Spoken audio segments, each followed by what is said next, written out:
তিনটে প্রাণীর গল্প শোনাবো আজকে।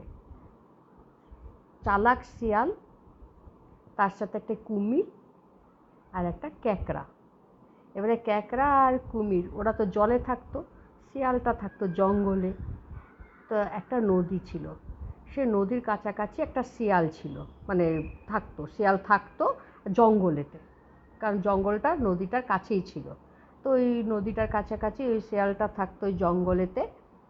আর যে নদীতে যে কুমিরটা থাকতো আর ক্যাকড়া থাকতো, তো ওদের কী ছিল, ওদের বন্ধুত্ব খুব ভালো ছিল। যতই কুমিরের খিদে পাক না কিন্তু ওই ক্যাকড়াকে খেত না। এবারে কাঁকড়াটা খুব মানতো কুমিরটাকে, কুমিরটাও খুব মানতো ক্যাকড়াকে, দুজনে খুব ভালো বন্ধু ছিল। তে একদিন ক্যাকড়ার খুব খিদে পেয়েছে, আর নিয়ে ক্যাকড়ার খিদে পেয়েছে খুব। তো কুমিরটা কী করেছে, ক্যাকড়ার জন্য খাবার এনে দিয়েছে, ভালো ভালো খাবার এনে দিয়েছে। ক্যাকড়াটা খেয়েছে, এবারে খেয়েছে, বলেছে যে দেখো তোমাকে আমি খাবার এনে দিলাম তোমার খিদে পেয়েছে বলে, তো কখনো আমারও যদি খুব খিদে পায় তো তুমিও আমাকে সাহায্য করবে। তো ক্যাকড়াটা বললো যে ঠিক আছে, আমিও তোমাকে সাহায্য করব। এবারে একদিন কী হয়েছে, কুমিরটারও খুব খিদে পেয়েছে। কুমিরটা গিয়ে বলেছে, ক্যাকড়া ভাই দেখো আমার খুব খিদে পেয়েছে, তুমি আমাকে খাবার জোগাড় করে এনে দাও। তো ক্যাকড়া বলেছে, আমি তোমাকে খাবার কি জোগাড় করে এনে দেবো বলো, আমি সেটাই এনে দেবো। আমার খিদে পেয়েছে। তোমার খিদে পেয়েছে, আচ্ছা তোমাকে আমি খাবার দেবো। তো তখন কি হয়েছে বলো তো, তখন ওই কুমিরটা বললো, শোনো আমার ওই যে নাদুস নুদুস দেখতে যে শিয়ালটা আছে না, ওকে খেতে অনেক দিন ধরে মন করছে, কিন্তু ও কিছুতেই ওই নদীর ধারে আসে না জল খেতে। তো তুমি কি ওকে ফুসলিয়ে আনতে পারবে জল খাবার জন্য? তাহলে আমি ওকে কপাত করে খেয়ে নেবো। তখন নিয়ে ক্যাকড়াটা বললো, চুপ করে রইলো, বললো যে কুমির ভাই, তোমার খিদে পেয়েছে আমি বুঝতে পারছি, একসময় আমারও খিদে পেয়েছিল, তখন তুমি আমার জন্য খাবার এনে দিয়েছিলে, তো কিন্তু আমি ওই শিয়ালটাকে কি করে আনি? শিয়াল তো তুমি জানো খুব চালাক হয়।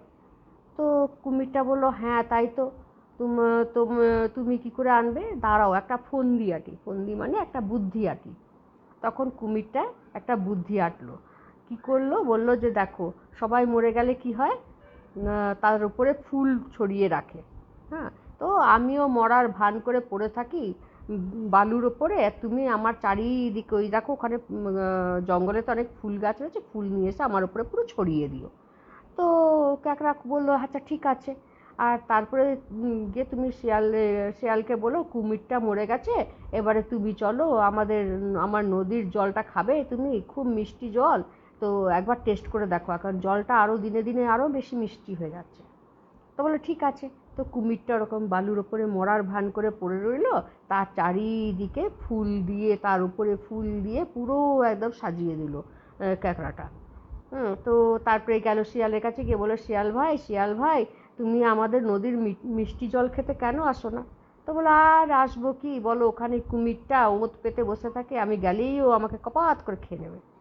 তো বললো যে না ও তো মরে গেছে। তো বললো তুমি কি করে বলছো? বললো এই তো আমি দেখে এলাম, ও বালুর ওপর পড়ে রয়েছে, মরে গেছে, ও কোনো সারা শব্দ দিচ্ছে না, তো ভালোই হয়েছে মরে গেছে, এবার সবাই নিশ্চিন্তে আসতে পারবে জল খেতে ওখানে। তো বললো তাই বুঝি, আচ্ছা চলো তো গিয়ে দেখি ও কেমন মরে গেছে। এবার শিয়াল তো খুব চালাক হয়, শিয়াল গিয়ে দেখলো যে সত্যি তো কুমিরটা মরে পড়ে রয়েছে, তার উপরে পুরো ক্যাকড়াতে পুরো চারিদিকে ফুল দিয়েছে। বললো আচ্ছা তাই, তবুও শিয়ালের একটু সন্দেহ হলো। শিয়ালটা বললো আচ্ছা ক্যাকড়া ভাই, তুমি আমাকে একটা কথা বলো তো, আমি শুনেছি কুমিররা মরে গেলে নাকি কুমিরদের ল্যাজ একটু দোলে, এরকম টুই নাকি একটু দোলে। যেই না শোনা, কুমিরটা বোকার মতন নিজের ল্যাজটা টুক টুক টুক টুক নাড়াতে শুরু করে দিল। আর যেই নাড়ানো, শিয়ালটা তো বুঝে গেছে কুমিরটা তো এটা ফোন দিয়ে এঁটেছে। তখন শিয়ালটা বলছে, যতই তোমরা নিজেদের চালাক মনে করো, আমার থেকে বেশি তোমরা চালাক হবে না, তার মানে কুমির বেঁচে রয়েছে, আমাকে খাবার তোমরা ফোন দিয়ে এঁটেছিলে। আমি চললাম নিজের জঙ্গলে, তোমরা থাকো তোমাদের মিষ্টি জল নিয়ে, আমার খেয়ে আর কাজ নেই, আমি চলি জঙ্গলে বললে শিয়ালটা দে দানাদান দৌড় পালিয়ে গেল। সেই জন্য মাথায় বুদ্ধি রাখতে হয়, কেউ কিছু বললে চট করে বিশ্বাস করতে নেই, যতক্ষণ না তুমি নিজের চোখে নিজের কানে সব কিছু দেখছো শুনছো। ঠিক আছে? ভালো লেগেছে গল্পটা মনু? গল্পটা ভালো লেগেছে। ওলে মোনা, আমার ছোনা মোনা। আমাদের গল্প শোনার টাইম কি হচ্ছে? শনিবার দিন রোজ সকাল 10টায় আমাদের গল্প পোস্ট হবে। মিমো আর মুনপাইয়ের গল্প।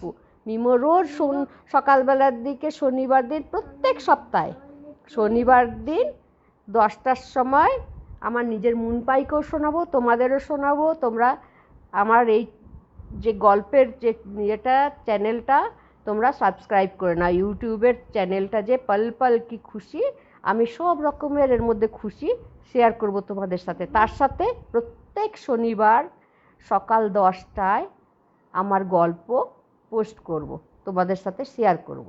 আর তোমরা আমার মিমো আর মুনপাইয়ের সাথে থাকো।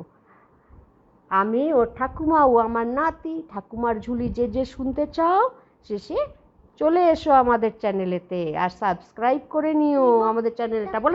বলে দাও মিমো মুনপাইয়ের জন্য পল পল কি খুশি সাবস্ক্রাইব করে নেবে তোমরা। বাই বাই বলো। খুশি। Bye bye.